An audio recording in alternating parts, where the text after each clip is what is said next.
I talk about 1%, I want to be that one person that walks into a room and I'm built like a savage. I'm a physical unit, right? And that's what we do. We teach people that 1% mindset, and we want to make sure like, okay, yeah, you're super successful in your business. You're a successful entrepreneur and you're making money, but none of that matters if that's at the expense of your health. The conversations I have with my clients a lot of times is just asking them like, hey, like, why are you doing this? What's the real reason that you're doing this fitness thing? And they'll say, oh yeah, I just, want to lose 30, 40, 50 pounds. But it's not just about the weight loss. Like it's beyond the weight loss. In the entrepreneurial culture, it's very interesting the way that they approach fitness. They make fitness way harder than it actually needs to be.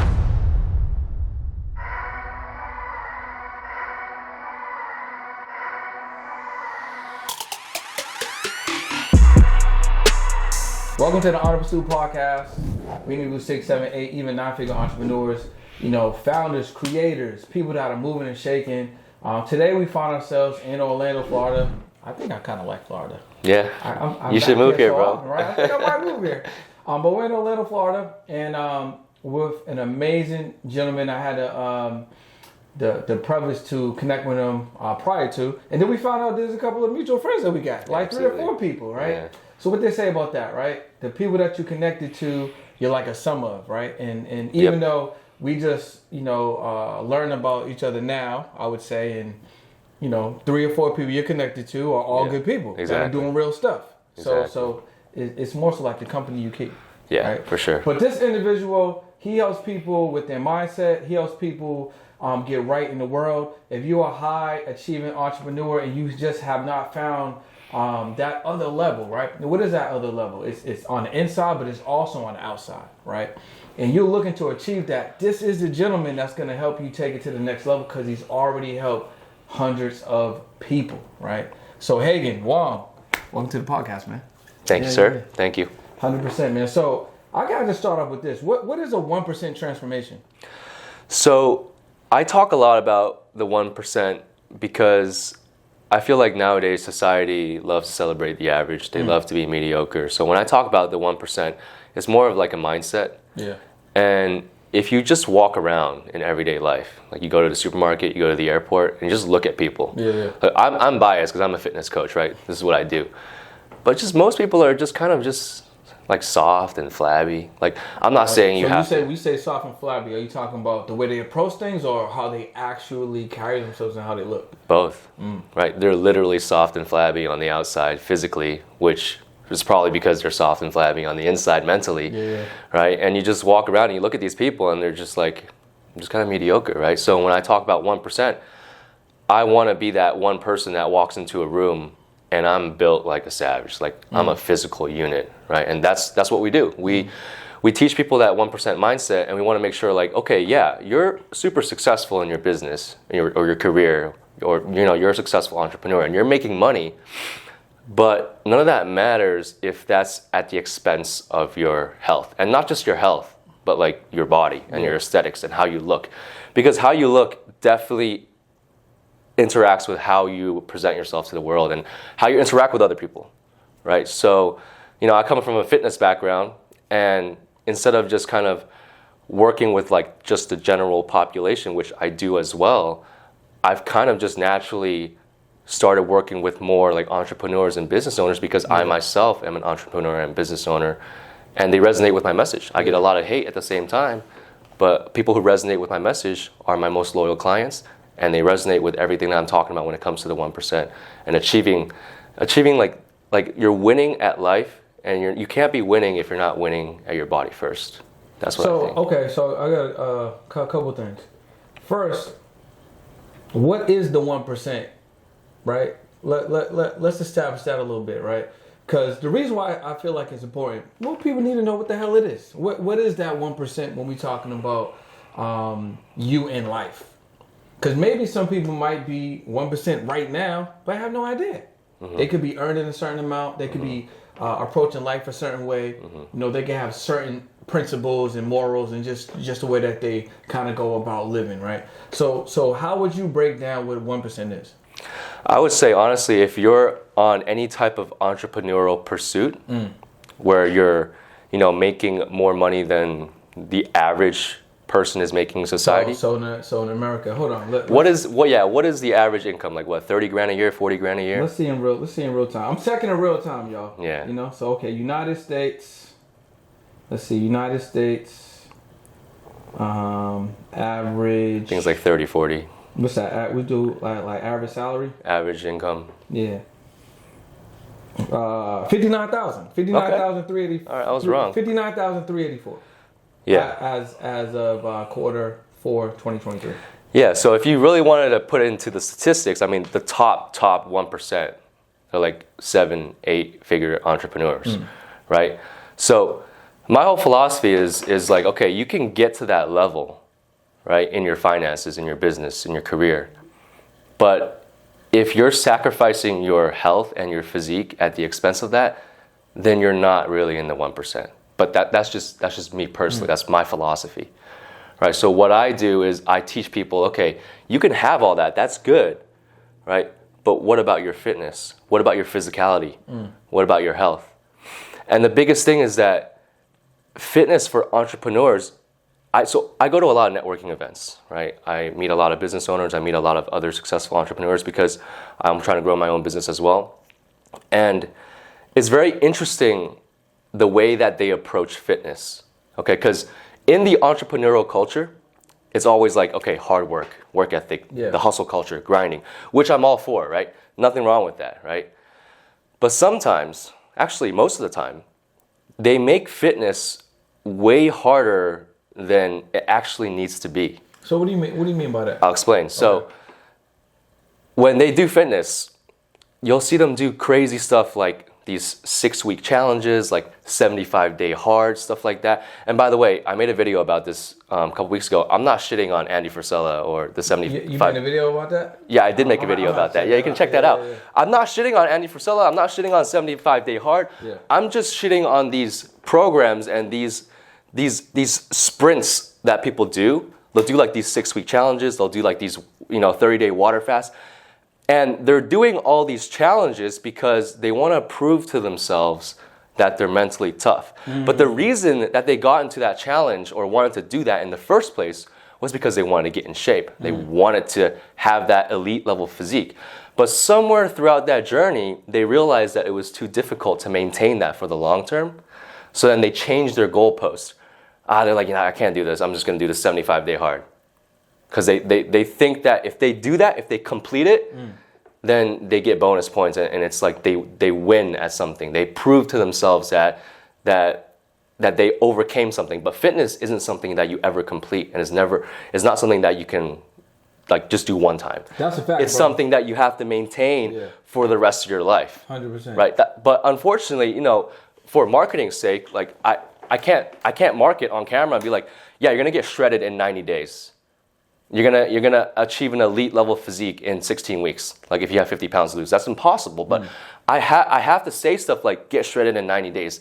Get your 6-pack in 6 weeks because that's how I get people through the door. That's how they're gonna resonate. Yep. Yeah. And then I can illuminate my mentality and my philosophy to hopefully I can get that desire out of you so that you want to do this for the long term and end up reaching your final destination, which in the first place was to get in that elite shape. Yeah.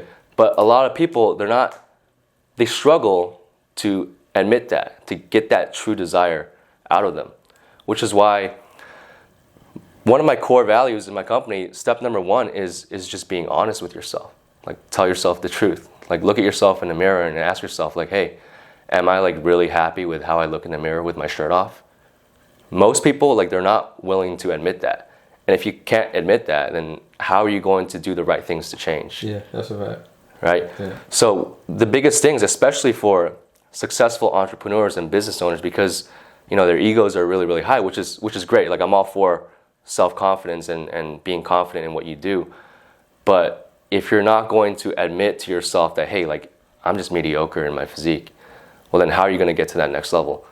And then they say that they don't care, but deep down they do care. And you know how I know that? It's because they'll still try to cut out carbs. They'll still try to go to Equinox. They'll still go to F45. They'll still do all these things. Like they'll go out and they'll order a salad. Like, why are you like? So if you could just admit that you actually want to change, well, then all of a sudden the actions that you have to do, it just makes more sense. Like me, the way I coach my clients, like we don't have to cut out carbs. We don't have to cut out alcohol. We don't have to do like burpees all day. We don't train 5 days a week. We don't do hours and hours of cardio. What I make my clients do are very, very simple. It sounds like magic, bro, to be honest with you. It's not. You don't got to work out. You don't got to work out 5-6 times a week. You can still drink alcohol. I can still eat carbs. You can. What is this magic, bro? It's not even magic, bro. It's funny because I'm telling you this right now, and I'm assuming like you're not really in the fitness industry, but like I'm not in the. I mean, I work all the time, but I'm not in the industry. Right. So like I say this stuff, and for me, it's just normal. Yeah. But every now and then I meet someone who's not in the fitness industry, and I have to kind of explain like the way I do fitness, or the way I do it with my clients, is 3 to 4 days a week of resistance training. All right, we make sure we get our steps in throughout the day. We hit our protein intake. We don't do hours and hours in cardio. And then throughout the journey, we reach our goal. We don't have to do like 6 days of training, hours and hours of cardio, doing a bunch of burpees, cutting out alcohol, cutting out carbs, not eating the foods that you want to eat. Because if you do that, guess what happens? You fall off the wagon. So, hey creators, when it comes to content creation, are you feeling overwhelmed because your videos are a drag? Maybe you're spending too much time editing videos when you should be working on your business. Your brand deserves better, and you'll need your time back. Introducing Podchop. We'll help you grow your brand and have more polished, professional, and consistent content. We will do everything. All you need to do is create and submit your raw podcast or short-form videos. We'll change your videos into more savable, shareable, and engaging content. Sign up now. Start getting amazing videos fast. Okay, so if they're doing that 3 or 4 days, what do they do with the other days? Focus on your business. So you got other things to do, right? Are those cheat days? Are they cheating on those? No, of course not. Well, I'm not saying like you just eat pizza and donuts all day. Yeah. That's not what I'm saying. So right? You're saying you're established. They get established on a let's say a system or a program. Yeah. Right. The mindset they're getting that, so they know what to do, how to follow it, and they're pivoting and switching. Right? Yeah. Adding to what they've already built. So when they have these off days, they're not just running they're just kill the diet or just mess up the work. Well, of course not, right? So we teach you how to eat within certain parameters so that, okay, you can, if you're going on that airplane ride, you can still have that little bit of alcohol if you want to, right? But we teach you how to incorporate it into your diet so that you're actually tracking it. Got you. Right? So you're not completely going off the rails, right? And we focus on the minimum effective dose. All right, so what's the least amount of work that you need to do to see results? That's what we do.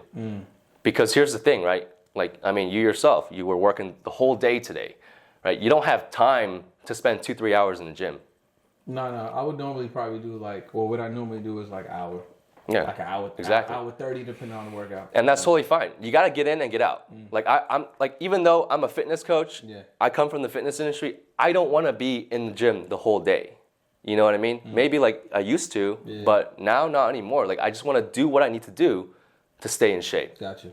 And that's what most of my clients want. Yeah. Right? Either they have to travel, they have to like answer a bunch of text messages throughout the day. Like they don't have time to be hours and hours in the gym, especially when you're running a business at the same time. Yeah. Right. So we talked about the 1% a little bit. You just told me a little bit about your magic diet, that I got to learn more about. Yeah. So when it comes to health, right? Because, entrepreneurship, 9 to 5, it doesn't matter where you're in when it comes to this health. People are always chasing money, right? And they want to make more money. They want to do this. They want to do that. Nothing wrong with that. There's nothing wrong with that. But I feel like a lot of people they're not taking health serious. And they're not kind of like, if I get the money, they're not like, okay, let me get the help. Like that, these things for everyone are not the same. That's why I agree. The 1%, yes. A 1% like mother effer, to me is like money right, mind right, right with God, and your wellness is right? And, and you're a good person, good human, right? And I feel like it's super achievable. Because it's not even necessarily like you got to clock 7, 8, 9 figures. You can literally be on, you could do like a $250,000. Yeah. 350 and be good. Yeah. Right? Exactly. So the reason why I'm asking you is this. So I just came from a mastermind. Okay. It's a crypto mastermind. So everybody in the room trying to get a bag. Super bag. Right? They're trying to learn how to trade and invest. But I would say probably quarter, 30% of the room overweight. In a big way. Like visually. Yeah. Right? So why do you think people, they kind of like put that to the side? How come people don't take that as serious? What do you think it is about our health where we wait till the last minute, or, you know, instead of going to the gym, we just get bigger clothes? You know, like what do you think? Is it a American thing? Because when I travel to different countries, like I've been to France a few times. Yeah. You know, like I've been to even Thailand. I've been to different, even Canada. Yeah. They just north. Yeah. But I feel like Americans just a little bit more, obese with a little bit more overweight. What do you think? It's funny you bring that up because I'm actually originally from Hong Kong. So, you know, when I was growing up, like obesity is not a common occurrence in society. And when I first came to the United States in 2016. Oh, you just got here. Yeah, so was it that recent? Welcome. Thank you. Welcome. But yeah, when I first got here, I was like, damn, like there's a lot of overweight people. So you noticed it like off the Yeah. rip. Oh yeah, for sure. And you know what was the most interesting observation I had was actually one day I went to Home Depot because I wanted to get some supplies. And I was like gonna check out, and then there was like snacks and food and drinks in the checkout aisle. I'm like, wait, I thought this was a Home Depot. Like where I'm from, if we, like our version of Home Depot, we don't have like food in the store. You know what? I never thought about that, but right? You're right. Right? Yeah. Impulse buys. Right. So it's like the food environment, like food is so accessible in the U.S. Everywhere you go, there's a vending machine, there's a snack here, there's somewhere that you can buy some type of high calorie food. So I think that's a contributor to like why Americans are so overweight. Yeah. But to address your other question, like why is it that when you start making so much money or you start getting so successful that you start putting fitness on the back burner? I mean, it really is just a mindset thing. So a little bit about myself and the reason why like I talk so much about mindset on my videos, on my Instagram, on my social media, more than I talk about like the specifics about training and nutrition. Because I truly believe, and this is something that I'm really passionate about, I truly believe that your mindset, as cliche as that sounds, is more important than the specific technicalities of the training and the nutrition. Because fitness is free on the internet. You can Google how to lose weight, how to get a six-pack, how to build muscle, and you'll get like millions of results. Well, then why are people still overweight? Yeah. Right? So it's because of the mindset. And to tell you a little bit about my story, back in 2017, I was actually a competitive athlete. And I suffered an injury, and I did really well. I was like first place in my competition, but then I suffered an injury, and I just kind of completely stopped training. And at the same time, because I did really well in that competition, I started getting a lot of social media fame. My business started taking off, started getting more opportunities. And in my mind, I was like, yeah, you know what? Like I already finished this competition. I already made a name for myself. Like all these business opportunities are coming. Started making more money. Why am I like training this hard? I'm just gonna relax a little bit. All right, and then I used my injury as like an excuse to like not go to the gym. Like I could have, it wasn't that serious. I could have went back to the gym and rehabbed it. Like I knew everything that I was supposed to do. Like fitness and exercise science, like that's my thing, right? But I couldn't get myself to do it because I was just kind of like, you know what? My business is taking off. My training, I mean, I've been there, done that. I might as well just focus on this thing. And I started making more money, and then I started just completely putting fitness on the back burner.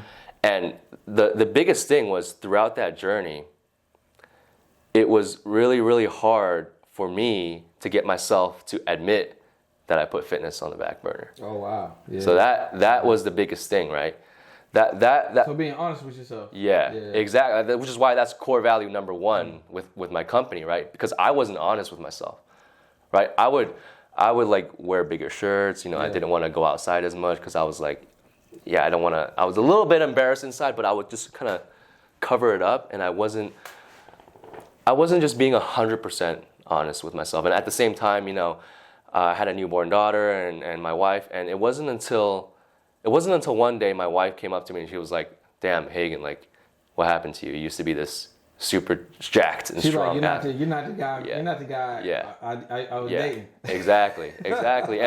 And back then I was like, who do you think you're talking to? I was like, I was a little bit offended at first, but then I looked at myself in the mirror, took my shirt off, and I was like, damn, like she's right. I had to humble myself a little bit. And from that point on, I was like, okay, I gotta get my shit together. I gotta do something about this. But for a lot of people, like, thank God I didn't have a super traumatic experience, right? But for a lot of people, it takes a traumatic experience for them to make that switch in their mind, like their wife divorced them or something. They lose a significant other, or a health scare or something. Yeah, that's a fact. Yeah, and it's not until then they want to take their fitness seriously. All right, y'all, look, I had to interrupt the podcast episode to break down this exciting community that you need to join. Why? Because your podcast, you haven't figured out how to monetize. Maybe you're someone that used to be like me, where I didn't really have anyone that can hold me accountable, nor did I have a group that I felt comfortable about, you know what, this is my tribe, I can grow. Well, listen, we put that together. The Action Takers community, I'm teaching you guys monetization secrets, accountability, discipline, how you get better with content. And this is just a group that you want to grow with. Click the link below, join. You get 7 days free. Let's go. I had that early, but mine's, I don't really need too much. I just remember being like 6 or 7, and I don't know why I remember this specifically, but my godmom lived across the street, so I remember like she was either walking me back across the street or I was going over there. But I remember like just looking at like my relatives, just like it was almost like an out of body. Yeah. I don't even know why, like at 6 with this type of cognition. Yeah. But I was like, grandma overweight, overweight. And they weren't like overweight, they were round. You know what I'm saying? They weren't in shape. Sure, yeah. Right? I was like, aunt, grandma, great grandma, uncle. Yeah. I was like, I ain't gonna be like that. Yeah. I just knew it. And from there, it's Yeah. like, it just went in my brain. It's not like I was working out when I was 6 or 7. But Yeah. it was just like implanted in my brain. Yeah. And because of that, my whole life is like I'm not gonna be fat. Yeah. Gotta work out. Yep. Eat right. You know what I mean? Like even if I feel like I ate too many donuts, let's say I ate a donut. Yeah. And I feel like I ate too many donuts. Number water the next day. No donuts for a month. Wow. Like, you know what I mean? Like I self audit myself, and I'm not taking things away. Right. But you know, kind of like what you said earlier. Like, you know, I'm just more aware. Okay, cool. I'm gonna eat this, but it's like I ain't going crazy with it. You know, but if I do go crazy, guess what? I'm in the gym going crazy. You're going to punish yourself for it. Like, we get into it. Right. You know You're going to make up for it. 100%. So that's really, that's a big thing, the mindset. And I don't know, obviously, I've never been to Hong Kong, so I don't know what the culture like there, right? Mm-hmm. But in America, they're not teaching like work out. There's no like big push to be like, okay, American citizens, like, you know, we got a health day. You know what I mean? There used to be a workout day. Back in the day. Used to be, right? Yeah, even in schools. Yeah. I remember we used to have a little something. And that's another problem. I'm glad you brought that up, because I saw this one reel on Instagram. It was like during like school in the 1970s in America, or no, I think 1950s or something, like during World War II or something. And just see these high school kids like just climbing on monkey bars, jacked. Like everybody's jacked. It's like what happened? Like why don't we have that anymore? You know, nowadays it's almost like in high school, it's not okay to have PE. I saw another post about how like, oh, now like it's not about winning. Everybody just you know, we're all doing this just for fun. Here's our participation trophy. No. I am totally against that. Me too. It's like I'm glad we agree, because competition is what breeds excellence. That's how you make better. Exactly. That's how you get better. Exactly. Yeah. So why are you taking that away? Because you're afraid of hurting other people's feelings? Yeah. No. Life is gonna hurt your feelings every day. Exactly. You know right? What I mean? So that's exactly my mindset and my philosophy is that I think recently, the past couple of years, society is just cracking down on this winning mentality. And what I want to do with my company and my message is to attack that and go against that. And like, hey, no, it's okay to win. There's nothing wrong with winning. There's nothing wrong with wanting to make more money. There's nothing wrong with wanting to be in elite shape. Yeah. But it's like, for example, I saw a post of this girl who had an insane body transformation, and she posted on Instagram, had a very emotional story and everything. And in the captions, like ridiculous comments, it's just like, oh, you're fat phobic. Oh, it's not about the physique. Why are you so self-obsessed? I'm like, this lady just had an insane, like she changed her life. Can you at least like give her some recognition and applaud that? But no, you want to drag her down because it makes you feel better about yourself right now. And I think that's so toxic. And the same with making money, right? We're here in the business world, right? What's wrong with making money? People call you greedy. People call you self-obsessed. I don't think there's anything wrong with that. It's not wrong with that. I don't think there's anything wrong with wanting a nice car. We gotta take care of our families. Yep. You know how much things cost? Yeah, exactly. Things cost a lot. Ubers is a lot. Yep. And Lyfts are a lot. Yep. What I noticed is this. I don't know if you noticed this either, but have you paid for anything in the last month or two, and it's like a little pop-up come up, and it's like tip, or it's like a little like, if you move too fast, you spend an extra $5. These things is happening all over the place. So people are just trying to they try to get money from all over. So you have to make money. Yeah. Like the air that we're breathing is in abundance. So that means money's in abundance. Yeah. Wealth is in abundance. And we need that because, inflation is rising. Oh, yeah. Things is more expensive. The average American wage, as we just found out, is just under $60,000. That's not climbing no time soon. Oh, yeah. You can't buy a house, technically, single person making $60,000. You can't. Yeah, it's not gonna nowadays. Happen, unless you're gonna live like in the middle of America or something. Yeah, or you're gonna be like forever in debt. Yeah. Right. I was just talking to this about one of my buddies, and we were talking about how like nowadays, I mean, making six figures is like the bare minimum if you actually want to live like a good quality of life and like not be in like significant debt. No, it's facts. So it's like you either like go with that or you just become like everybody else, and that's a decision that you have to make. Yeah. So that's another thing that I'm really passionate about is making money, right? Yeah. I'm not like, even though I'm a fitness coach, I am running my own business, but I'm not afraid to admit that I want to run my business. I want to like scale my business and be very, very successful, right? And it's funny. I can actually tell you a story about that. I'm not afraid to admit that I want to make money and I want to be successful. But it's almost like nowadays in society, if you talk about that kind of stuff, people call you greedy. People call you, hey, you're being narcissistic. Yeah. It's vanity to want that, right? I met another person at another networking event. And mind you, this dude's super successful. Like, money's not an issue. He's running a 7-figure business.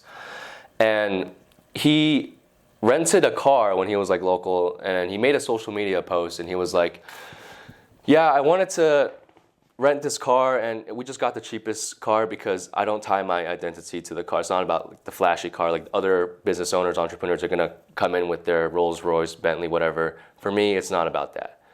And in my mind, I was like, okay, like I understand your point. Like, I know where you're coming from. But at the same time, I'm like, the fact that you had to go out of your way on social media to post about that, it shows that like there's a little bit of conflict in your mind. As in like you could have just rented that car and not said anything about it. But you had to prove to society because you want to be validated and you want people to look at you and be like, oh, you're so much better, you're so much more virtuous than everybody else, because you didn't want to get that nicer car. But like what's wrong with that? Like I'm not afraid to admit that I want a nicer car. Yeah. I'm not afraid to admit that I want to get to that next level. And I think a lot of people wrestle with that, not only in their finances, and I know we're talking about cars, but this is analogous to fitness as well. Like, people are just afraid to admit that, hey, I want to be in that elite level physique. I want a six-pack. I want to be jacked. I want to have big muscles. Gotcha. But people struggle with that conflict in their mind. They're not congruent with their thoughts and their beliefs, and which is why they're stuck in life. And one of my buddies, Kyle, he's in the insurance industry, and he recently bought a BMW, brand new, 2024, M340i. And prior to him buying the BMW, he had some like shitty Honda HR-V. And I kept like shitting on him, like, bro, dude, your car sucks. You're out here on social media. You need friends like this. Dude, for real, I'm telling him, like, dude, you're out here on social media, like, you're marketing yourself as this person who's like helping out rich people manage their money and their finances and their life insurance, and you're rocking around this shitty ass car. Like, okay, yeah, it's not everything about the car, but it's going to help your marketing. It's going to help your persona. It's going to help your brand. You can afford it. Yeah. But he kept telling me, no, it's not. My identity isn't tied around the car. I can delay my gratification. But his customer's identity are wrapped around the car. Right. Everybody judges the book by its cover. You can't deny that, right? Yeah. And then let me tell you this. I finally convinced him to get a new car, that BMW, right? As soon as he got it, his entire identity changed. I was right the entire time. He was in love with the car. He was like, oh my God, Hagen, I love this BMW. You gotta come try it out. Dude, check out all these features, maxed out features. Yeah. And you see what I'm saying? Yeah. You his see, whole energy and frequency increased. Right? But I had to get him to overcome that conflict in his mind, that incongruency. And then once he overcame that, his identity changed. And moving forward, now that he upgraded his car to a BMW, like that's his new standard. Yeah, of course. Who knows what else he's gonna get That's next. his new bottom. Right? Exactly. That's Exactly. his new bottom, yeah. So a lot of people, segueing this to fitness because that's what I do, right? A lot of people, they'll say things like, I just want to be healthy. I just want to do this for my family, for my kids, which are all valid reasons to do fitness, right? But if you could just admit that, no, I'm not just doing this to be quote unquote healthy, which is just a generic term. I'm doing this because I want to walk around in that 1% shape. I want to be absolutely shredded and jacked so that when I walk into a room, people respect me and they can see and look at me, damn, I respect that guy because I know that he put in a lot of hard work and sacrifice to achieve that physique. You see what I'm going with this? Oh, yeah, 100%. Yeah. If you make over 120K a year, I will get you absolutely shredded in less than 16 weeks. And this is not some BS bullshit fitness program that you get from some broke bodybuilder who has no idea the demands of your high-performing lifestyle. Look, I'm running a 6-figure business myself. I'm a husband and a father. So I understand the demands of your high-performing lifestyle. So if you're sick of trying all these fad diets, all these different types of programs that are promising you a result, but it's not really getting you anywhere, click the link below for a 4-step process on how I helped hundreds of people in your position get absolutely ripped, or you'll get your money back. So, I got a couple questions for you, right? Obviously, I go to the gym, every day. Every day. Different gyms, yeah. Different cities. Sometimes when I travel. And I noticed that, just people in the gym, they're wearing less and less clothes. Men and women wearing less and less clothes. Right? Yeah. How do you feel about that? Just in terms of and they could be going hard in the gym. I'm not saying they're not going hard in the gym. Yeah. But do you think that, just being someone that's in the industry that actually trains, what is your opinion on the current gym attire? Like females? Yeah. Honestly, some of the things I see women wear in the gym are way too revealing, but at the end of the day, it's you do you. I don't really care. Yeah. I saw a funny reel of how these women fitness influencers are like filming themselves and they think that everybody's looking at them and nobody's looking at them. I'll tell you this, man. Me personally, I don't really go to commercial gyms anymore. I train in a really particular way for my sport, so I go to one of those hardcore gyms. So I don't really see any of that, but every now and then, I'll go to a commercial gym and I'll see exactly what you're talking about. The girls are almost naked, and I don't think that's right, because if you don't want the attention, then why are you dressed like that? Yeah. You know what I mean? That's what I'll say with that. For guys, I don't really notice. You notice guys wearing less and less. In LA, bro, it's crazy. Really? Yeah. Maybe it's an LA thing. Yeah, I don't really go that part of town. Crazy in the gym. Yeah. What about women in the gym? What about how men approach women in the gym? Have you ever? You go to different gyms, but ever in commercial gyms? Yeah. You ever notice how men and women interact in those settings? I'll see it, but when I'm in the gym, I'm you locked in. I'm headphones in. I don't talk to anybody. I don't care. If you want to use this equipment, head nod. I got it. I'm not gonna take off my earphones because I have no time to waste. As soon as I'm done here, I'm back on my grind, working on my business. So What about fitness influencers? Right. So are you familiar with Broly Games? You familiar? You know what Broly Games is? What about what's the guy's name? Kenny Cove? Not familiar. So Broly, he's in Brooklyn. Yeah. He vegan, but his thing's calisthenics. Okay. So he goes crazy with calisthenics. Yeah. Kenny, he's a fitness influencer. Did a couple of competitions, but this whole thing is basically just like gym culture. So he has like real conversations. So like if people were doing like, you know, whether they're natty or not natty, you know what I mean? If they made any like physical modifications, he's like, because I think one of the things that he's contributing to that I think I appreciate is that there's not a lot of conversations in gym culture. Like I'll go to the gym and I'll talk to people about, you know, what's going on. Maybe I might see the same person all the time, you know, so you have that type of camaraderie. But we're not really talking about like, what are you doing? Like, what are you eating? Like, what's your mindset like? You know, what has helped you stay consistent? There's no real conversations, I think, in that. So I really like how that happens. But as a trainer, are you having these real conversations with your clients? And I guess like figuring out what they got going on in their life, for sure, to remove some blocks so that helps them perform better in the gym and to get them to other levels. Yeah, absolutely. It's like I said earlier, right? I talk way more about mindset and belief and getting that internal desire out of you instead of the specifics of the training and nutrition. That stuff is easy. That stuff is easy. You can Google that stuff on YouTube. You can spend a whole day doing research and you'll know exactly what to do, right? But most people, they don't want to spend all that time, which is why they spend money to hire a coach. And then we expedite that process, right? But yeah, the conversations I have with my clients a lot of times is just asking them like, hey, like, why are you doing this? What's the real reason that you're doing this fitness thing? Yeah. Right? And they'll say, oh yeah, I just, you know, want to lose 30, 40, 50 pounds. But it's not just about the weight loss. Like it's beyond the weight loss.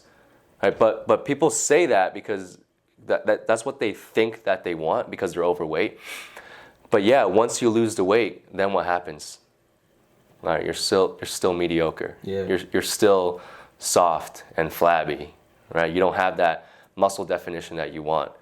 So your real fitness journey, quote unquote, starts, like if you're overweight, after you lose that weight. And then after you lose all that body fat, we get to see what you're really made of. Yeah, that's the fact. We get to see like, okay, a lot, because sometimes I'll get these people who used to be like athletes back in the day. Right, I train a lot of older people. They used to be like athletes back in the day. They shred all that fat off, and okay, they got some muscle definition in there, right? But some people, they've like never done anything remotely physically active in their life, and you shred all that fat off, and then like they're just soft and just mediocre. And then I tell them like, hey, like good job, you lost the weight. Like I'm not saying that's a bad thing, but I don't celebrate that as much as what other fitness coaches say, because, and that's why I think I get a lot of hate in the fitness community, is because like other fitness coaches will be like, oh, congratulations, you lost 20 pounds, you lost 30 pounds. All right, so what? You look the same. You lost the weight. Yeah, good job. Okay, now we gotta build your physique up. Now it's time to do work. Yeah. So now that your journey starts, I don't give a shit about just weight loss. Like I'll applaud you for it. Good job. You're very disciplined and you followed what I told you to do. Yeah. But what's the next step? Okay, the next step is to build that elite level physique. I think everybody needs a Hagen, bro. You know what I'm saying? You hold people accountable. 100%. You know yeah. What about food, bro? Yep. So like, super important. I'm vegan. I hear a lot of shit. Oh, you're vegan? I'm vegan. I hear a lot of shit for being vegan. You know, so what about being vegan? What about people that just, you know, these carnivore diets? What about, you know what I mean? Like, what's your opinion on this food, man? And I did my blood. Yeah. So the interesting thing about this is, I went vegan because I had some really bad chicken and some really bad eggs one time. This is back in LA 2020. Okay. And I was already on some, like, I've always been on, I always want to evolve my diet. But I wasn't, like, aggressive with it. I just kind of let things come. So I had this meal that I would normally get, but it just didn't serve me right. I was like, that's it. No more chicken, no more dairy. I just went vegan. Really? So it's been 4 years. Really? So it was like an emotional thing. Wow. But I didn't do it based off of like blood, DNA, nothing. I just did it based off of feelings. So recently I went and got a full blood panel because I'm like, you know what? Well, maybe let me see what's going on with the blood. And if my blood says that I should have some of this and some of that, I'm going to change my diet. I'm willing to, you know what I mean? So I did it and they're like, yo, you're good. Like, they're like, you can increase your your iron intake a little bit, but they was like, of course. aside from that, they was like, yo, you good. So I Yeah. was like, damn, I guess I'm gonna just stay vegan. So what's your take on? And I know probably everybody's body's different, and Right. it's different.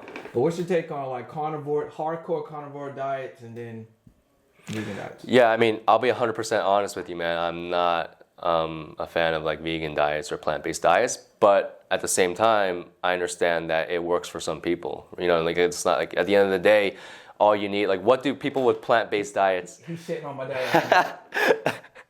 I'm not a proponent of plant. I have a couple clients that are plant-based, but like that's a very, very small percentage. I'm a huge fan of red meat and everything. But at the end of the day, like what do you need to supplement? Okay, like you said, the iron, the vitamin B12s and stuff like that. As long as you check the boxes, I mean, you're good. But then it's like your lifestyle, like are you going to have, like it's going to be harder for you to hit your protein intake, and you have to supplement all these things. And like, what if you're out and about and there's not like a vegan store or something? It just, it's like it's not impossible, but it's more of an uphill battle. Yeah. So if you're disciplined enough, and it works for you, go for it, right? But as far as these other diets, I'm not a fan of fad diets. You know what fad diets are, right? Like all meat's fad diet. Yeah, like it's like people do these things. They're waiting for the latest and the greatest. Yeah. What was that? I feel like people, when it comes to diet, they're waiting for that latest and the greatest. Yeah. It's the same thing with what I was talking about with the 75-day hard and the 6-week challenges. It's like, oh, this is the new thing that will get me in shape. It's not. Like, because what's going to happen is you're going to do it, and it's super restrictive to some extent. Yeah. You might see some results, you might not, but then after that, what are you going to do? If you're not going to do that for the rest of your life, what's the point of doing this? Yeah. Because fitness is a lifelong thing. It's not something that you just complete for one time and then they're like, oh, good job. Like, no, it takes way longer than that. No, that's a fact. Right, so yeah, I'm not a fan of these weird different diets. I'm a fan of just teaching you, like, okay, what are you currently eating right now? We'll optimize that, and then how can we make this sustainable for the long term, right? Because it doesn't take 16 weeks, it takes like years to get in that elite level shape. Yeah. All right, so before we wrap up, man, and I want you to let them know how they can work with you. But before we even talk about that, if someone's broke, they don't have the money to invest to work with you, let's just say. Yeah. Let's say they're confined by their travel. Like let's say they don't got a car, don't have a bike, whatever. They just got their environment. Yeah. Right? So they don't got no money, they just have their immediate environment. What could they do if they want to get serious about changing their physique? Is there anything they can do with no money and just where they're at right now? Go on YouTube. Fitness is free on the internet, right? So what I do is I mean, I don't work with anybody who doesn't make more than 120K a year. That's there's a financial requirement to join the program. But if you can't, then just go on YouTube. Fitness is free, right? There's no reason why you can't Google stuff and do it on your own. I like that. Yo, listen, you gotta make 6 figures to work with Hagen. Exactly. So, if you know any 6-figure entrepreneurs, share this podcast with them. That's right. Yeah. The people I work with, they have no time to waste. They just want to pay it, and they meet the financial requirement, and they're ready to start immediately because they're so sick of being stuck where they are right now, trying all these different diets, trying all these different programs and challenges, and you still look in the mirror and you still look mediocre, and you're not proud of who you are. So that's the people that I'm talking to. They're ready to move forward, and they have the funds to invest, and they don't have any time to waste. Yeah, this has been dope, bro. Absolutely. Let people know where they can go. For sure. To work with you. If they're making at least that 125, they get their mind right, their body right, and just change and become a 1%. Where they need to go. I'm most active on Instagram, so my Instagram tag is Hagen_SL, so that'll be HAGEN_SL. You shoot me a DM, either me or one of my team members will respond to you, and then we can jump on a consultation call. And I'm also on YouTube.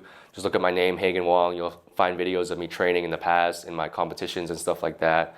I'm also starting to do like a weekly podcast series where I just talk about stuff. Yeah, exactly. And but yeah, I'm mostly on Instagram. So if you guys need help with anything, or you guys interested in getting started, just shoot me a DM there. So listen, we'll make sure Hagen's links is below for Instagram and YouTube. Do you have any free resources, books, or anything for them to get? Yep, if you go ahead and click the link in my bio on Instagram, there's a free training right there for you. Yeah, we'll put it below too. Make it easy. Make sure y'all stay on the platform, get all this information.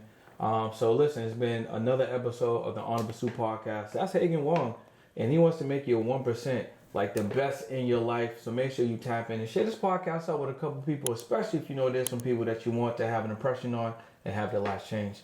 Thanks a lot for checking it out. Peace.